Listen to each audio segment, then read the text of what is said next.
থানা চত্বরে জলসার ছবি যেন সংক্রমণের মতন ছড়িয়ে পড়েছে। কখনো জলপাইগুড়ি,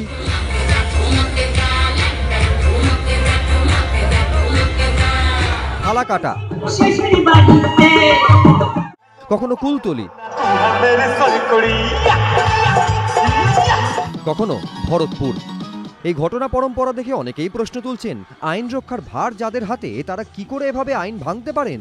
মাইক বাজিয়ে অনুষ্ঠান নিয়ে সুপ্রিম কোর্টের স্পষ্ট রায় রয়েছে, যেখানে বলা আছে রাত 10টার পর প্রকাশ্যে কোথাও কোনোভাবে শব্দযন্ত্র বাজানো যাবে না।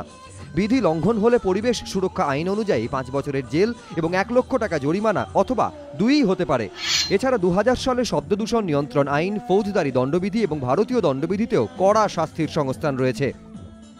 Noise pollution control and regulation act 2000, তার আন্ডারে এগুলো অথরিটি আছে, সেই অথরিটির কাছে কমপ্লেন ফাইল করতে হবে। এর সর্বাধিক পানিশমেন্ট 5 বছর পর্যন্ত এবং লক্ষাধিক টাকা জরিমানা পর্যন্ত হতে পারে। যে কোনো এক্সিকিউটিভ ম্যাজিস্ট্রেটের কাছে 133 প্রসিডিওর আনতে পারে, কেউ কমপ্লেন ফাইল করতে পারে।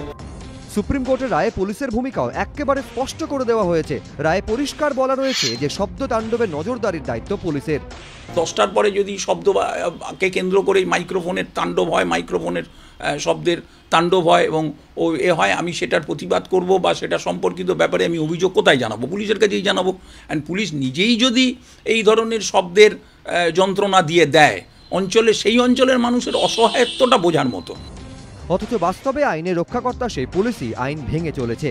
তবে আইন রক্ষকদের আইন ভাঙার ছবি যে এই প্রথম সামনে এলো এমনটা নয়। 1992 সালে 23শে সেপ্টেম্বর ফুলবাগান থানায় কর্তব্যরত এক পুলিশকর্মীর বিরুদ্ধে ফুটপাতবাসী এক মহিলাকে ধর্ষণের অভিযোগ ওঠে।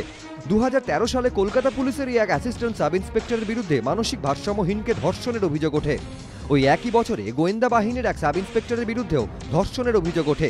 একদিকে যখন হেলমেটহীন বাইক আরোহীদের ধরপাকড় অভিযান চলছে, তখন কলকাতায় বহু রাস্তায় এখনও একাধিক পুলিশ কর্মীকে হেলমেট ছাড়া বাইকে সওয়ার হতে দেখা যায়।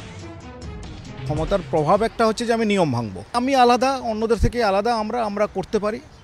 এই ক্ষমতার প্রকাশ করতে, ডিফারেন্সিয়েট করা যে আমি একটা আলাদা আমি ক্ষমতা পেয়েছি, আমি অন্যদের থেকে ডিফারেন্ট, আমি অন্যদের থেকে বড়, আমি অন্যদের থেকে উঁচু।